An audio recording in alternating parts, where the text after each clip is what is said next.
Bonjour à tous, j'espère que vous êtes avec nous pour ce live aujourd'hui et que vous nous voyez bien et que vous nous entendez bien. Alors, je vais attendre quand même quelques instants pour être sûr que certaines personnes nous rejoignent.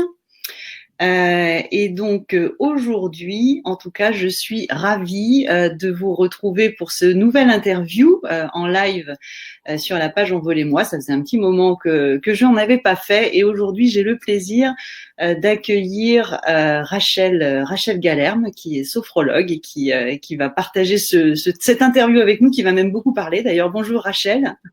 Bonjour Catherine, bonjour à tous. Je vois que quelques personnes se sont connectées. Alors, est-ce que vous pouvez nous faire un petit pouce, un petit like pour être sûr que la connexion se passe bien? Parce que depuis ce matin, moi, j'ai des petits soucis. Donc, je voudrais être sûre que ça fonctionne bien. Je vais attendre. Donc, il y a toujours un petit décalage entre le moment où je vous parle et le moment où je verrai vos commentaires, comme d'habitude. Donc, en attendant, en tout cas, vos retours, je vais, comme d'habitude, peut-être me représenter et puis parler du sujet du jour. Donc, aujourd'hui, en tout cas, on va aborder avec Rachel en quoi la sophrologie peut nous aider, vous aider à retrouver la joie de vivre pour voilà, essayer de remonter la pente après un burn-out grâce à la sophrologie, puisque Rachel, vous l'avez compris, est sophrologue. Donc, elle va nous en parler et nous détailler et nous expliquer en quoi ça consiste, parce que peut-être que certains d'entre vous ont déjà entendu parler de ce mot, de la sophrologie, mais ne savent pas véritablement encore de quoi il s'agit. Donc, on va essayer d'éclaircir les choses et puis de vous donner envie d'essayer, ma foi. En tout cas, voilà, ça c'est le sujet du jour aujourd'hui. Et pour ma part, pour ceux qui ne me connaissent pas et qui nous rejoignent aujourd'hui pour la première fois sur la page Envolez-moi, eh bien donc moi je vais me présenter rapidement. Je suis Catherine Pie, je suis psychologue du travail et j'ai travaillé une vingtaine d'années en tant que responsable RH dans les entreprises et j'ai connu moi aussi un burn-out qui a fait que petit à petit j'ai changé ma vie en mieux, comme je dis, pour créer Envolez-moi, et Envolez-moi a vocation à accompagner les personnes qui ont connu un burn-out pour les aider à identifier un projet professionnel qui leur donne à nouveau l'envie de travailler, le plaisir de travailler et leur permettre de retrouver un nouvel équilibre de vie. Donc si ça vous dit d'aller en savoir plus, en tout cas je vous invite à regarder le site envolezmoi.com, ou pour ceux qui sont concernés par un burn-out, à nous rejoindre sur le groupe privé Rebondir après un burn-out, qui est très actif et très utile pour les personnes qui sont concernées. Donc, je vois que Sébastien, par exemple, est avec nous. Sébastien, est-ce que tu peux nous dire si tout fonctionne bien? Ça serait gentil de ta part, comme Sébastien est un fidèle. Sébastien est là à tous les lives, donc merci Sébastien en tout cas. Rachel, donc est-ce que je peux déjà te demander de te présenter rapidement, et puis après on reparlera aussi de ton parcours, parce que c'est aussi ça qui m'intéresse, ton parcours, et on va l'évoquer ensemble. Mais déjà peut-être en quelques mots, si tu peux nous dire qui tu es et ce que tu fais. Oui, bien sûr, avec plaisir. Alors, merci de m'avoir invitée, Catherine, déjà, parce que je pense que ça va être un chouette moment. Alors, je suis Rachel Galerme, je suis sophrologue auprès des femmes, des hommes, des enfants qui traversent un deuil, une maladie ou une épreuve de vie.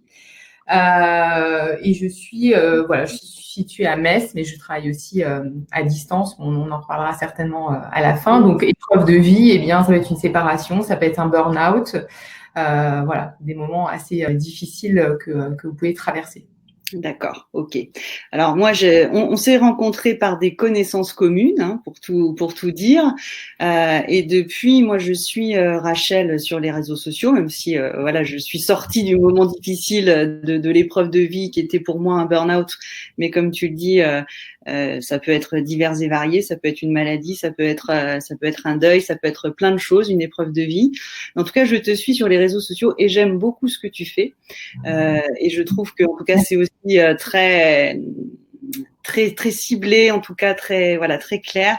Et en tout cas voilà, je pense que ça peut véritablement aider les personnes qui sont dans cette situation et que tu peux leur venir en aide. Donc je suis vraiment ravie de permettre aux personnes qui connaissent la Paz Envolez-moi ou qui vont la découvrir aujourd'hui éventuellement de te connaître et de savoir ce que tu proposes. En tout cas, je vous invite à aller en voir davantage. Mais avant ça, ce qui est intéressant aussi avec Rachel, c'est que Rachel n'a pas toujours été sophrologue. Voilà, Rachel a aussi un parcours de vie, de reconversion réussi. Et comme mon sujet, c'est aussi les projets professionnels et éventuellement se reconvertir après un burn-out, je trouvais que c'était intéressant déjà aussi de commencer par parler de ça, pour que tu nous expliques comment ça s'est passé pour toi et comment tu en es arrivé là. Donc, est-ce que tu peux nous raconter un petit peu ton parcours? Oui. Alors en fait, moi, je dis souvent que j'ai pas choisi forcément de me reconvertir. C'est un peu la vie qui m'a bousculée et qui m'a poussée vers la reconversion. Puisqu'en fait, moi, pour un peu dater les choses, moi, ma vie, elle bascule en mars 2014, le 9 mars 2014 exactement, date à laquelle, eh bien, mon compagnon Jeff, avec qui je vis depuis 14 ans, se suicide, met fin à ses jours. Donc, pour moi, c'est le choc. C'est quelque chose de terrible. C'est un moment que je ne peux pas décrire par des mots. Je pense que dans la langue française, on n'a pas de mots qui peut décrire ce que j'ai ressenti en termes d'émotions. Et malgré ce que je vis, malgré ce que je vis, je vis, je sais plus du tout qui je suis. Je passe par des stades très compliqués et malgré ça, rapidement, alors au bout de 8 jours même exactement, je décide de reprendre le travail. Pourquoi je décide de reprendre le travail? Parce que en fait, je pense qu'avec du recul maintenant, je fais un vrai déni en fait de la situation. Je veux vite retourner au travail pour faire comme si tout ça n'était pas arrivé. Mm-hmm. Et également aussi pour me remettre pour peut-être me reconnecter aussi à du mouvement, à de la vie autour de moi. Et à l'époque, donc, je suis chef de service d'un pôle d'hébergement pour des personnes sans abri, donc une structure assez conséquente. On est 50 salariés, il y a plus de 1000 places d'hébergement.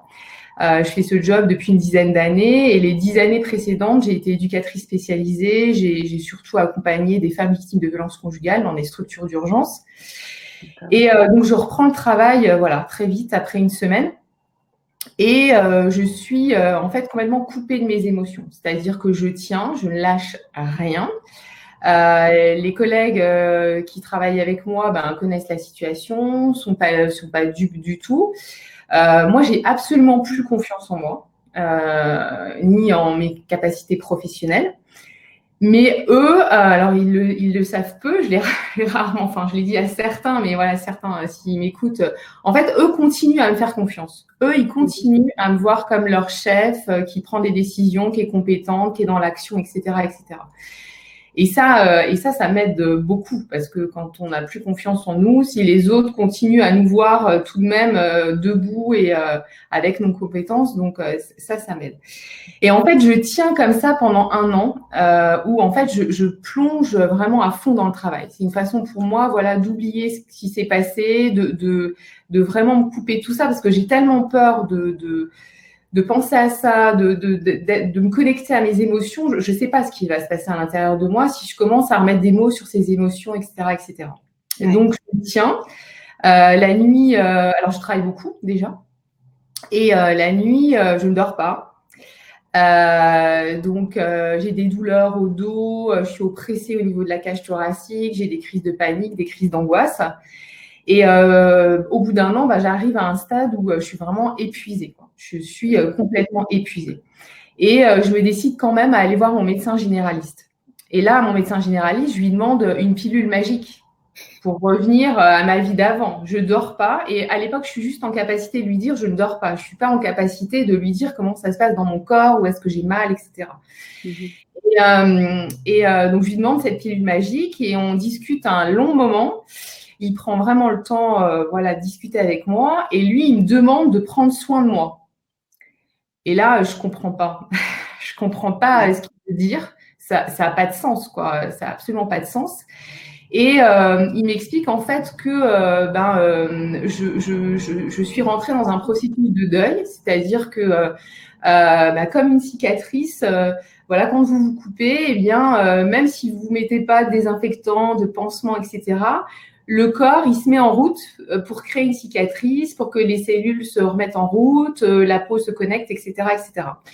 Et il me dit, si tu es épuisé, ok, tu travailles beaucoup, mais c'est aussi parce que le processus de deuil, il s'est déclenché parce qu'il se déclenche en fait dès l'annonce d'un décès d'un proche, de quelqu'un avec qui vous avez une relation proche.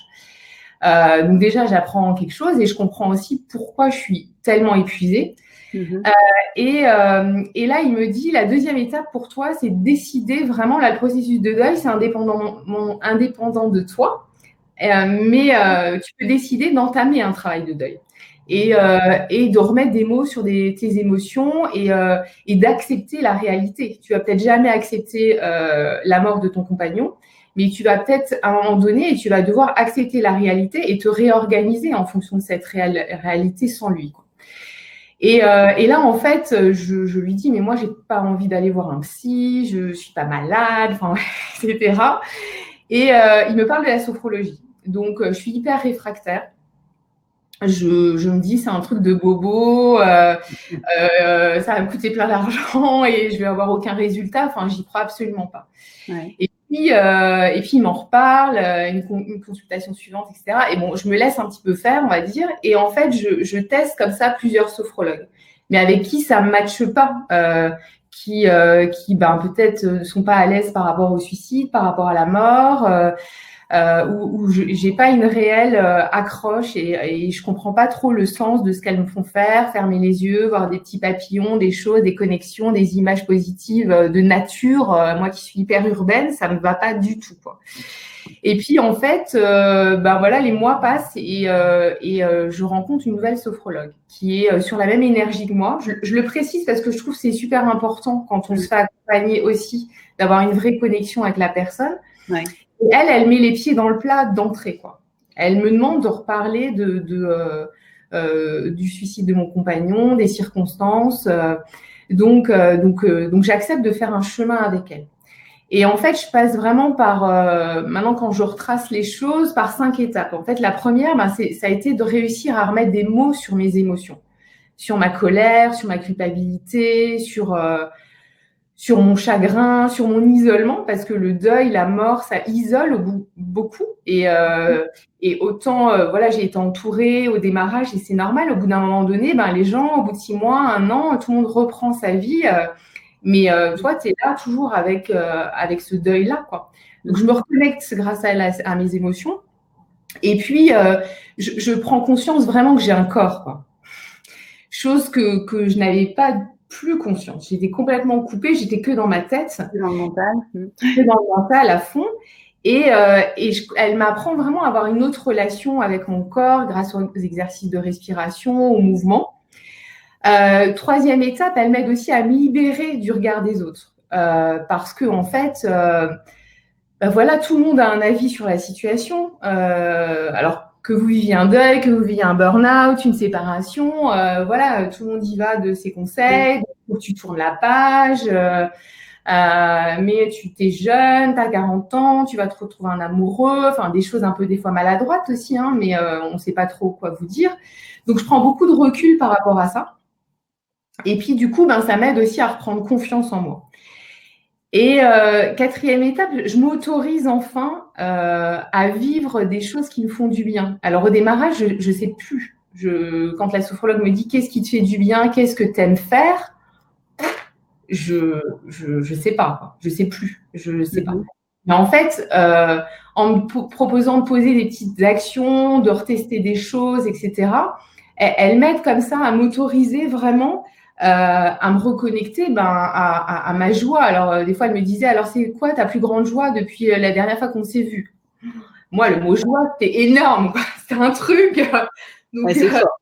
C'est un mot fort. Voilà. Donc, et grâce à ça aussi, elle me permet aussi de tisser un lien beaucoup plus apaisé avec mon compagnon en m'aidant à mettre des rituels en place, voilà, en regardant des photos, les moments de célébration qu'on redoute tous, voilà, Noël, la nouvelle année, l'anniversaire de la mort, etc. Elle m'explique un peu, elle me donne des billes par rapport à ça.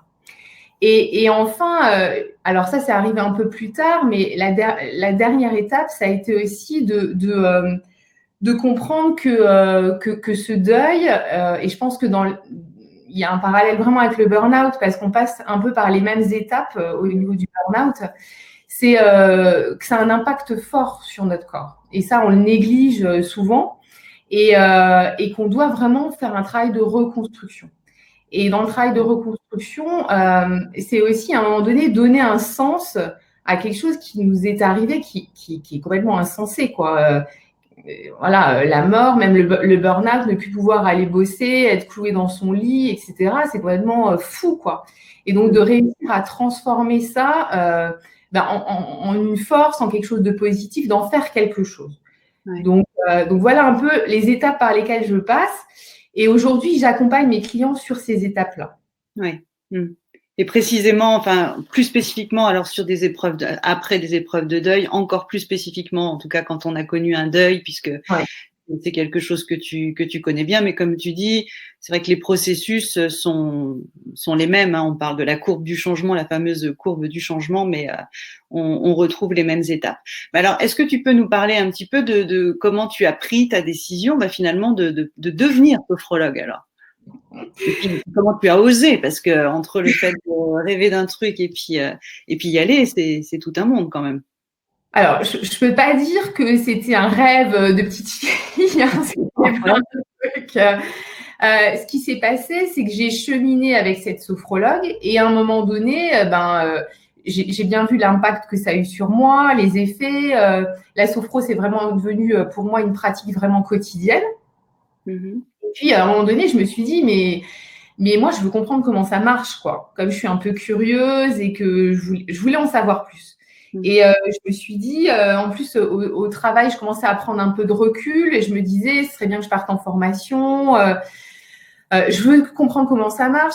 Dans mon travail, avec les publics avec lesquels je travaillais, les personnes en difficulté, en errance, etc., elles étaient souvent réfractaires à un accompagnement psy. Donc, je me disais, un travail sur le corps, ce serait top, ça ferait levier. Donc, j'avais cette idée-là en tête, quoi.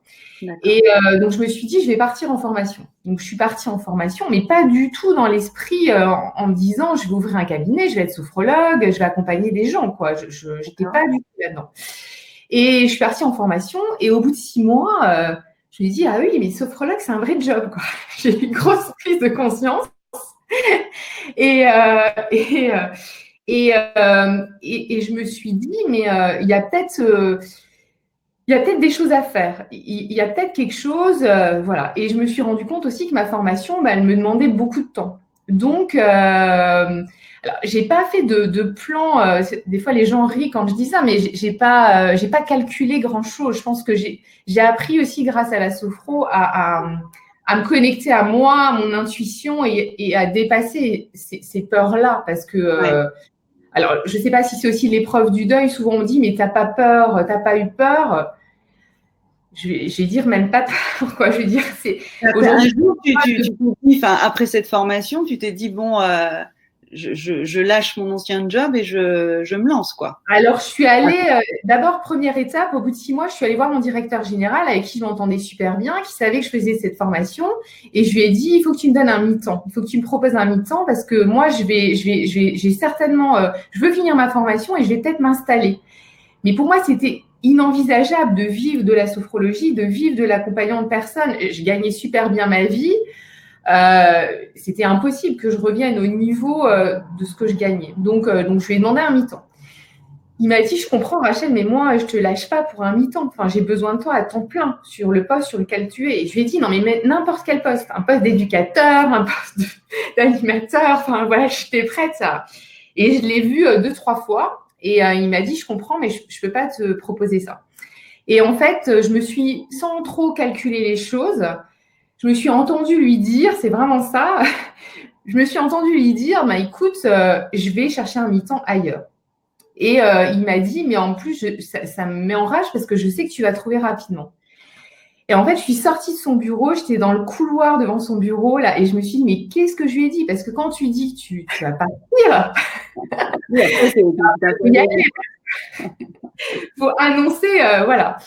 Et en plus, j'avais des exigences assez élevées parce que je voulais plus un poste d'encadrement, je voulais en même temps continuer bosser avec des personnes sans abri, mais je voulais pas d'équipe, enfin, etc., etc. Et effectivement, il avait raison. Au bout de 3 semaines, j'ai trouvé un mi-temps qui était pas loin de chez moi, en fait, dans les super conditions, à ce que je voulais, quoi. Et comme quoi, quand on est à un moment donné aligné et qu'on s'écoute, il y a aussi des portes qui s'ouvrent. Et ça, je confirme. Et ma nouvelle responsable, elle était très au courant de mon projet. J'ai été transparente dès le départ. Mais je lui ai dit, mais moi, je vais rester longtemps parce que jusqu'à ce que je puisse vivre de mon activité, que ça fonctionne, que je me fasse connaître, je vais au moins rester 5-6 ans, peut-être même 10 ans. Parce que, voilà, le mi-temps, les 2 activités, voilà, je pensais que ça allait bien me convenir. Et puis, au bout d'1 an, en fait, je me suis sentie, alors déjà, l'activité commençait à bien fonctionner. Et puis, je me sentais un peu coupée en deux. C'est-à-dire que quand j'étais sur mon job de salarié, je pensais à mes clients. Quand j'étais avec mes clients, je pensais à mon job de salarié. Voilà, ça n'allait plus. J'étais trop éparpillée. Donc, tu veux dire des fois que ça a marché tout de suite, ça a marché tout de suite comme ça? Les gens t'ont trouvé sur l'annuaire? Enfin, comment ça s'est passé quand même?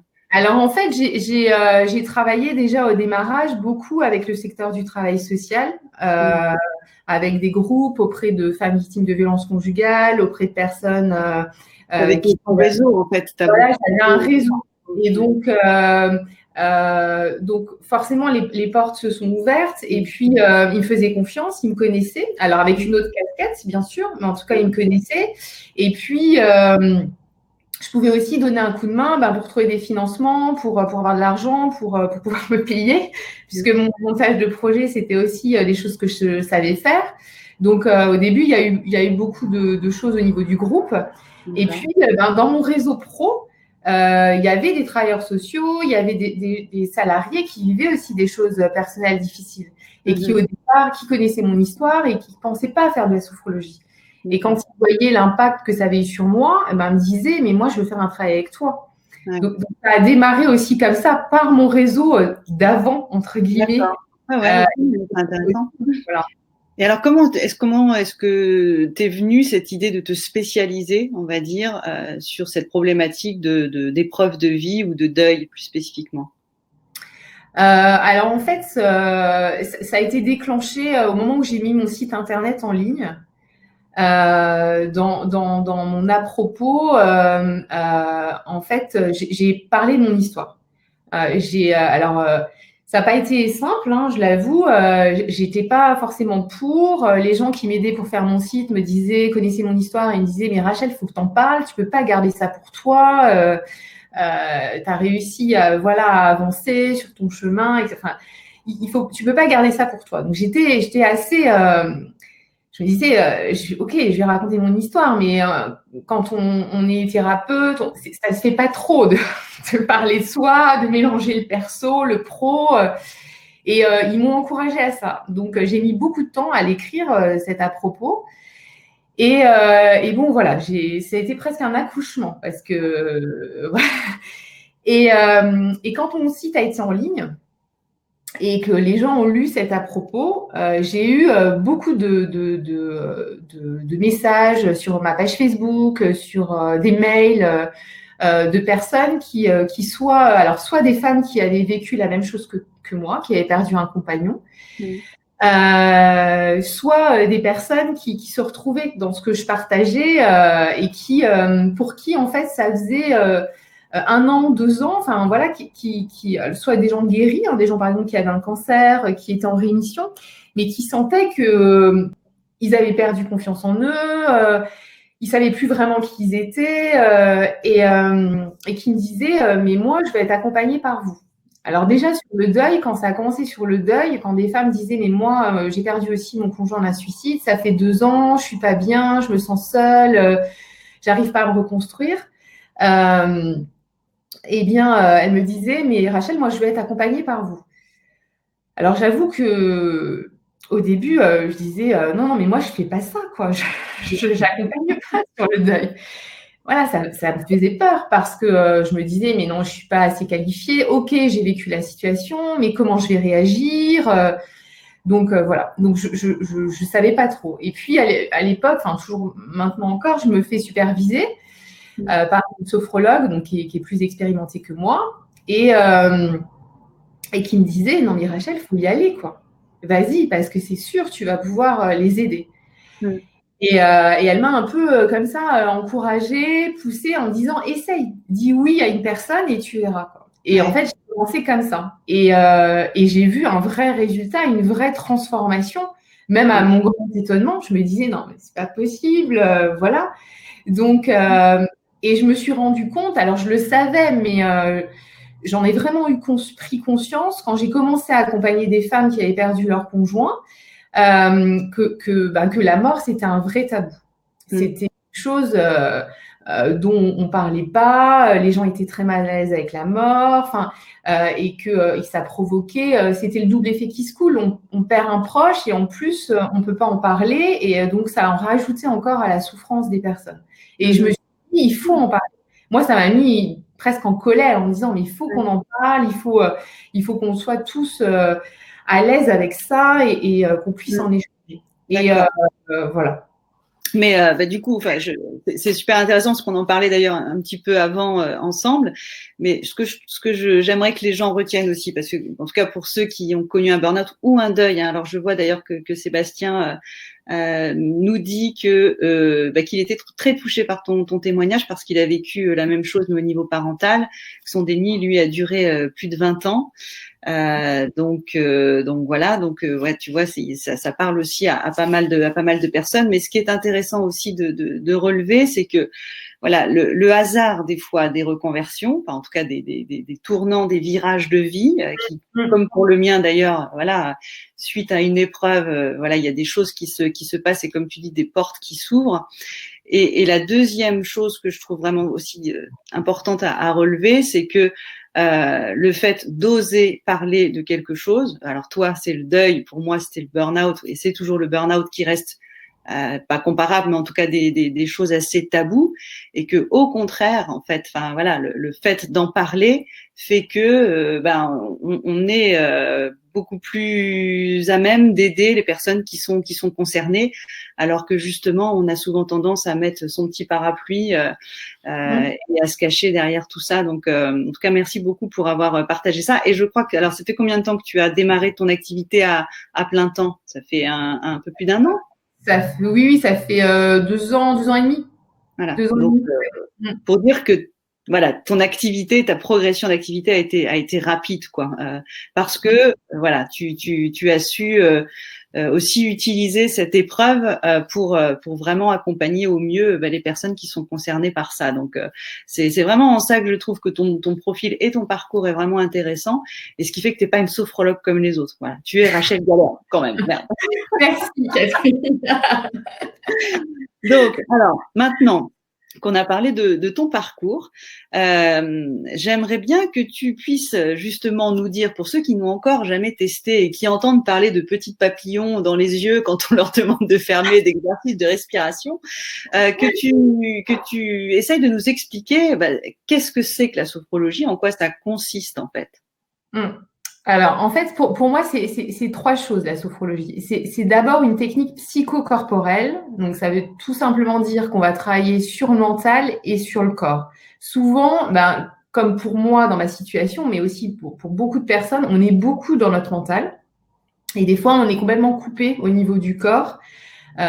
Donc, l'idée, ça va être rééquilibrer un petit peu les deux, de prendre du recul par rapport au mental et de se reconnecter vraiment à son corps.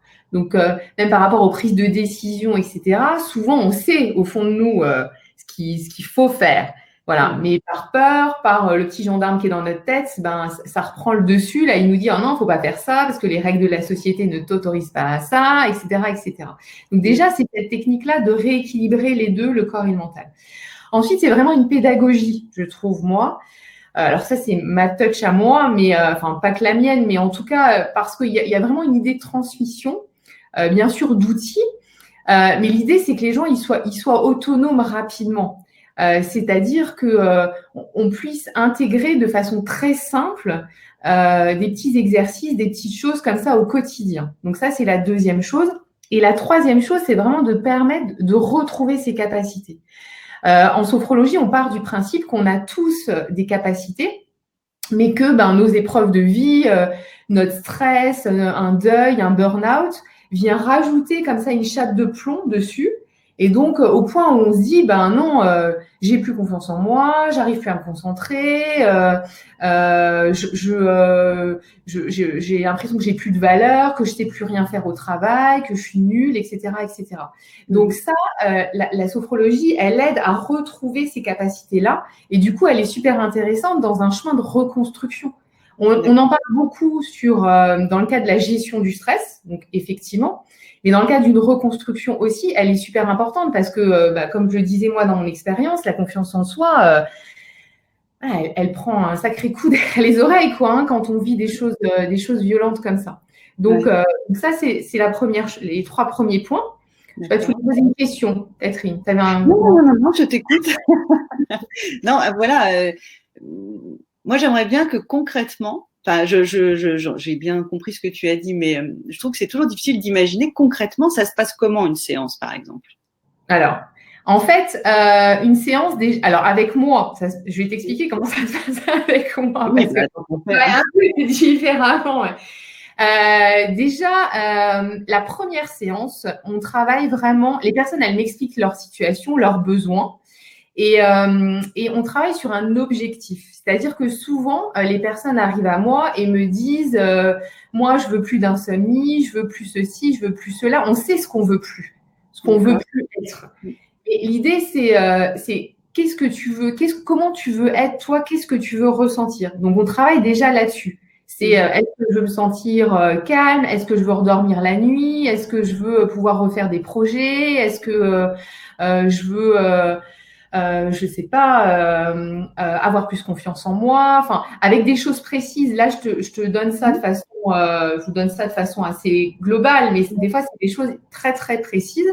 Donc, on travaille déjà cet objectif-là, parce que pour moi, c'est hyper important, parce que moi, ça va m'aider à construire tout le programme d'accompagnement, puisque chaque séance a vraiment une intention, un but vraiment très précis.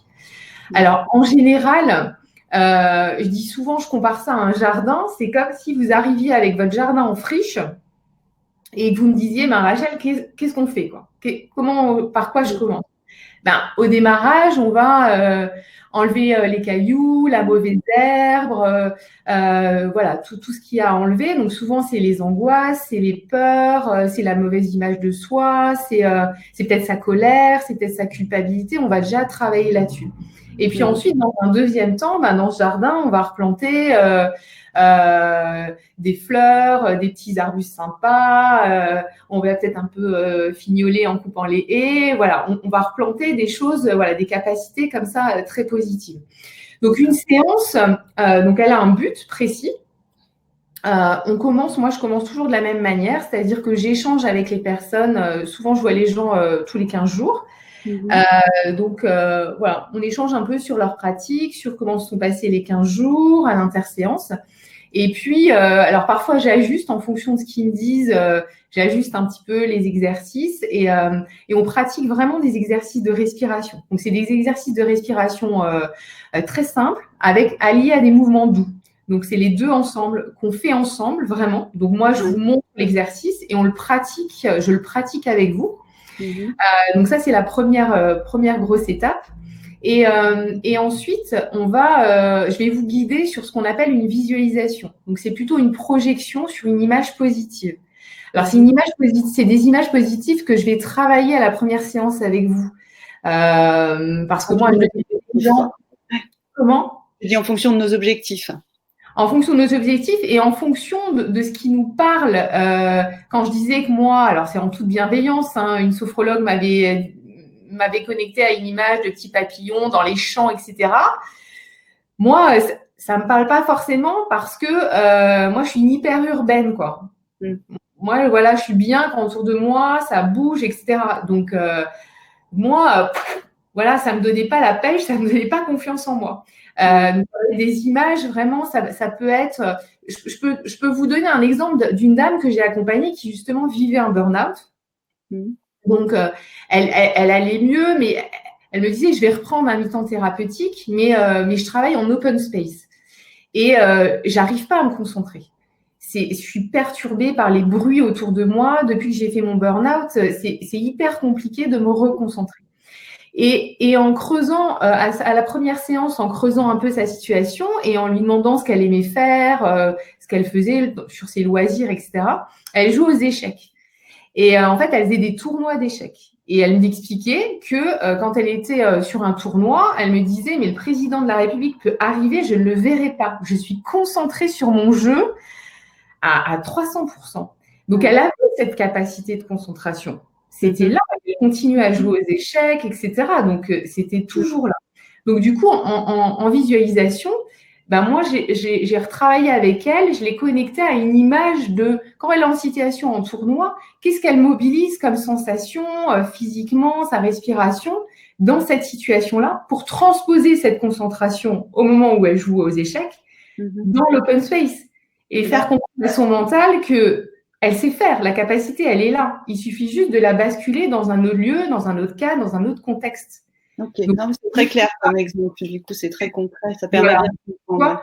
Donc, parce que souvent, oui, moi aussi, je fais des visualisations quand je fais des groupes sur la nature, de reconnecter, voilà, bien sûr, parce qu'on est, moi aussi, je dis, je suis une très urbaine, je suis quand même connectée aussi à la nature.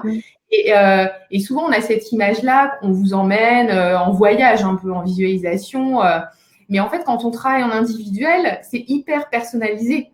Donc, si une personne me dit, moi, j'ai confiance en moi quand, je sais pas, je pense à un monsieur que j'ai accompagné qui faisait des concerts, qui chantait sur scène. Il était bien sur scène, il avait confiance en lui. Mais au travail, il avait complètement perdu confiance en lui. Donc, c'est aussi ramener des connexions, des images comme ça, positives, des choses qu'on sait faire, mais on a complètement oublié. On a des croyances qui nous font croire que dans telle situation, on en est capable et dans une autre, on n'en est pas capable. Donc, tu retravailles sur cette sensation finalement pour être capable de le déployer ailleurs ou dans un autre contexte.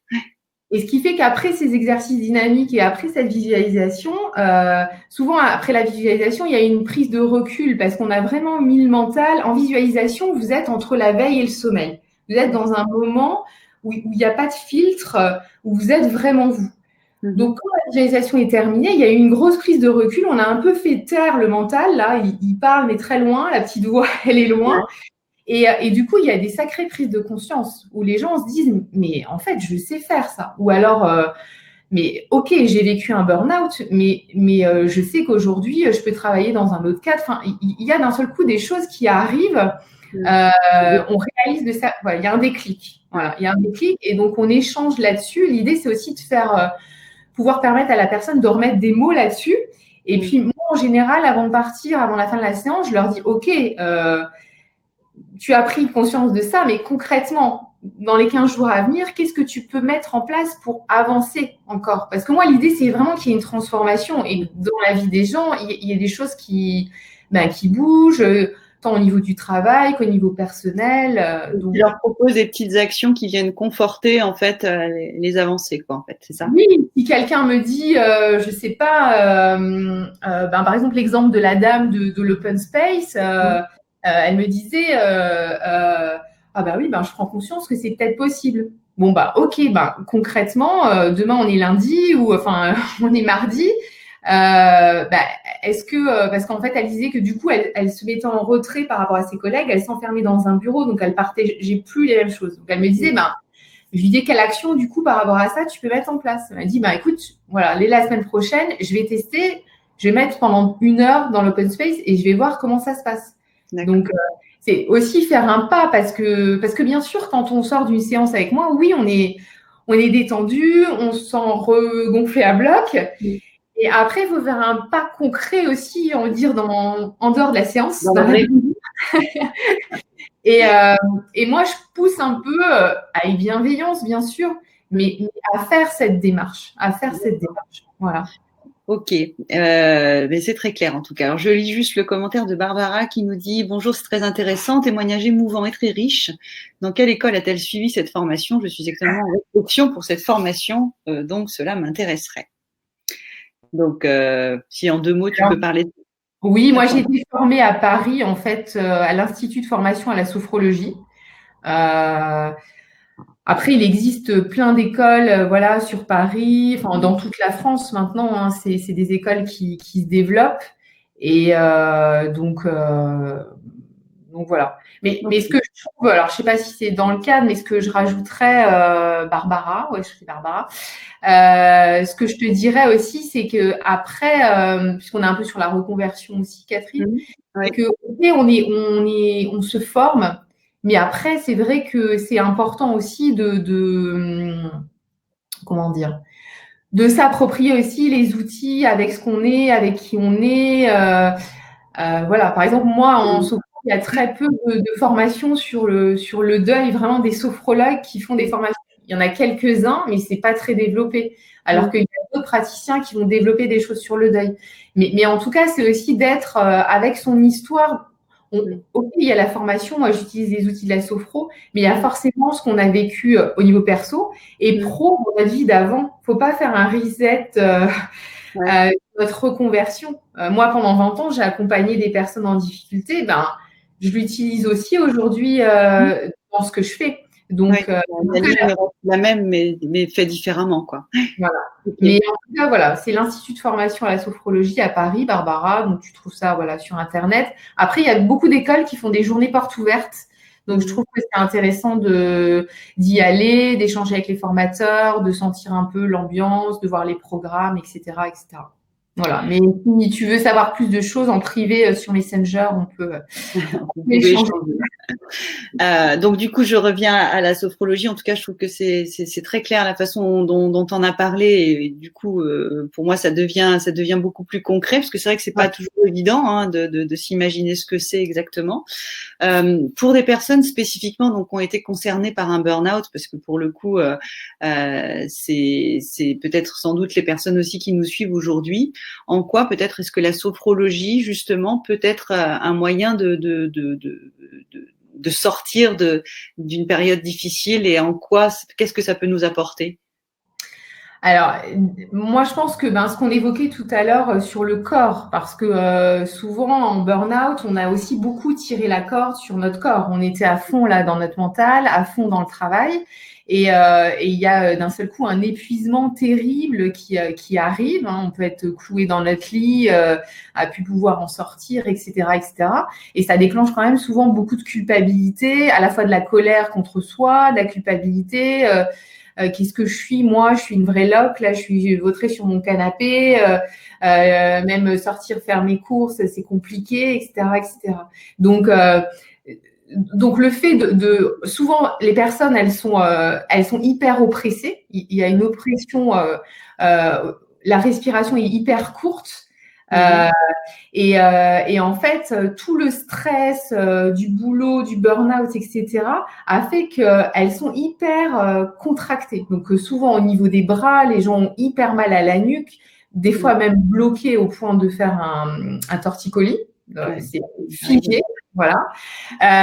Et du coup, l'idée avec les exercices de sophrologie, ça va vraiment être une détente musculaire déjà hyper profonde. Donc, ça a un impact direct sur la détente du corps.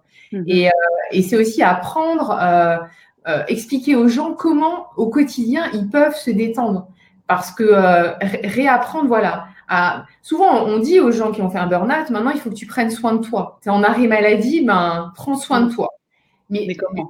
Un Facebook Live, d'ailleurs, bientôt là-dessus, parce que il y a plein de gens qui me disent, mais moi, ça veut rien dire. Et moi non plus, ça ne voulait rien dire. Prendre soin de toi, c'est presque une formule de politesse aujourd'hui. Dire prendre soin de c'est sûr que concrètement, on ne sait pas forcément comment faire.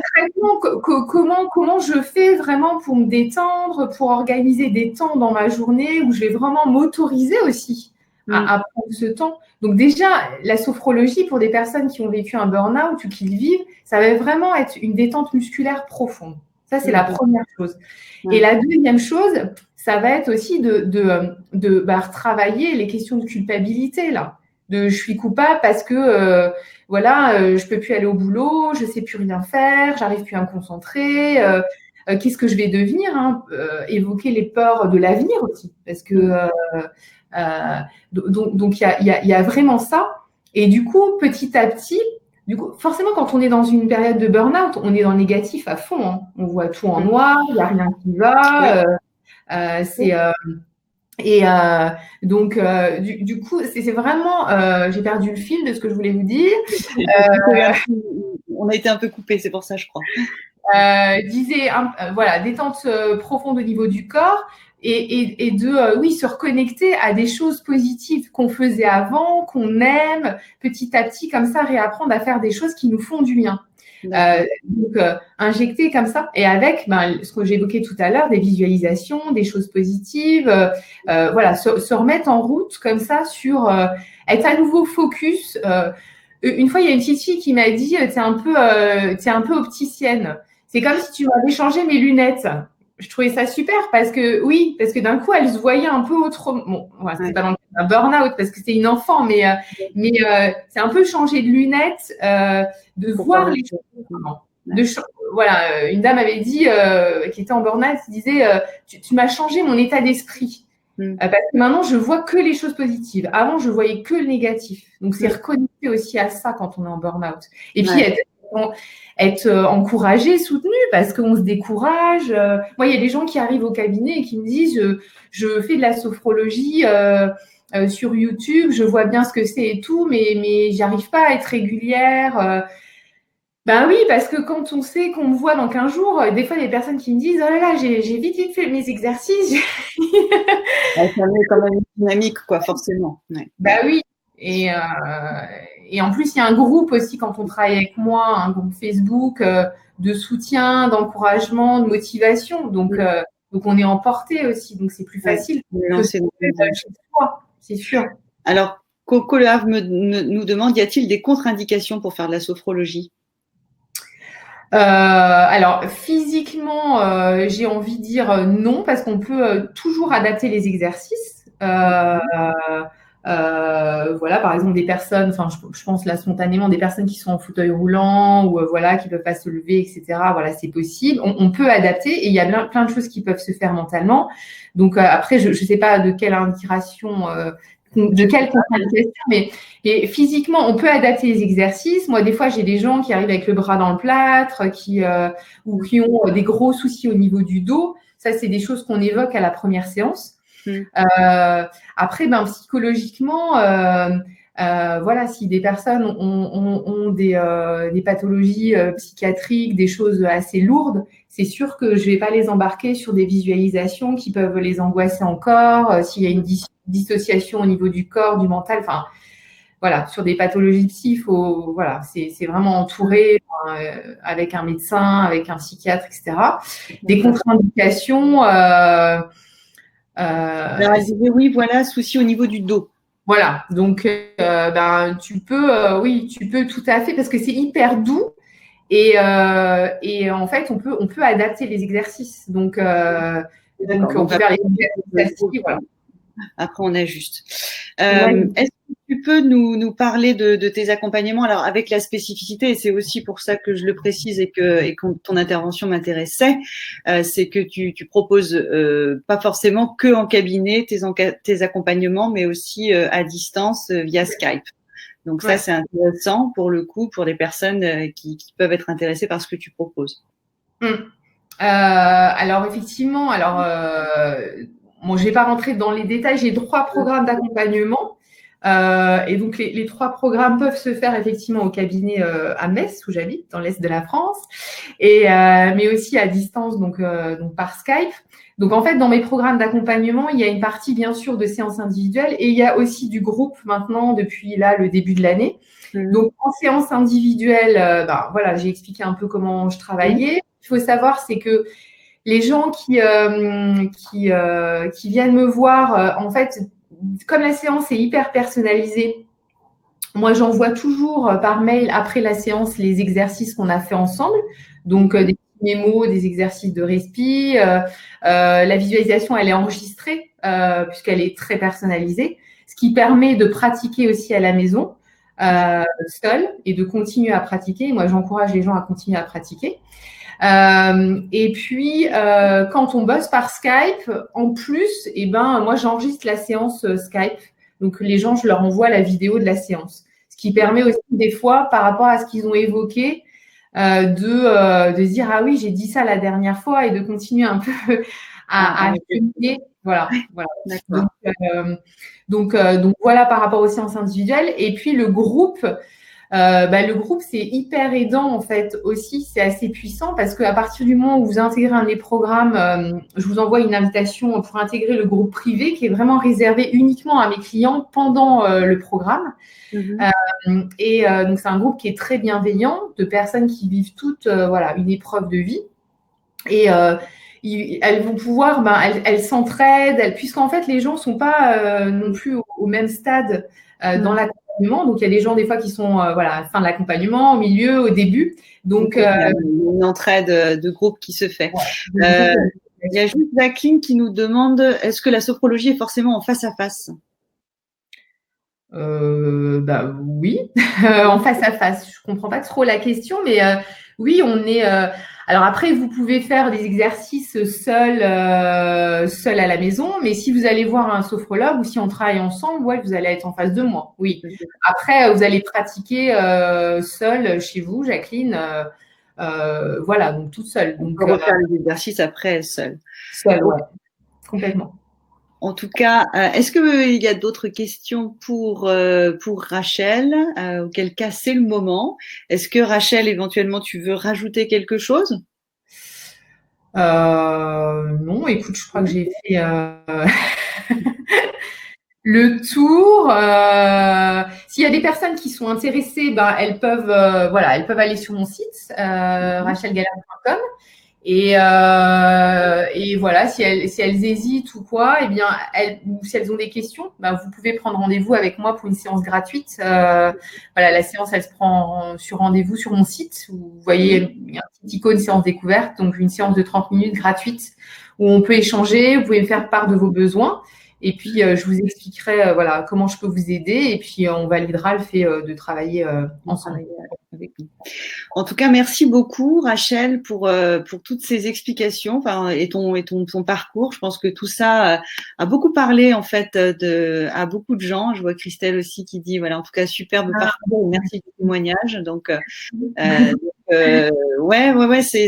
des histoires de vie qui sont dures, mais en même temps intéressantes. Et ce qui est intéressant, et c'est aussi pour ça que c'est dans la ligne de ce que j'aime, c'est que c'est faire quelque chose de tout ça et en faire quelque chose de positif et de transformant.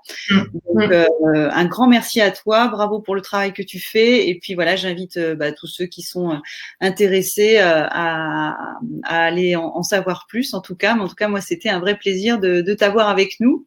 Et puis merci aussi à tous ceux qui nous ont suivis en direct aujourd'hui, puisque vous étiez ma foi assez nombreux. Donc c'est super, merci à vous.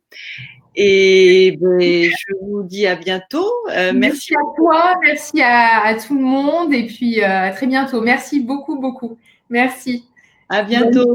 Au revoir.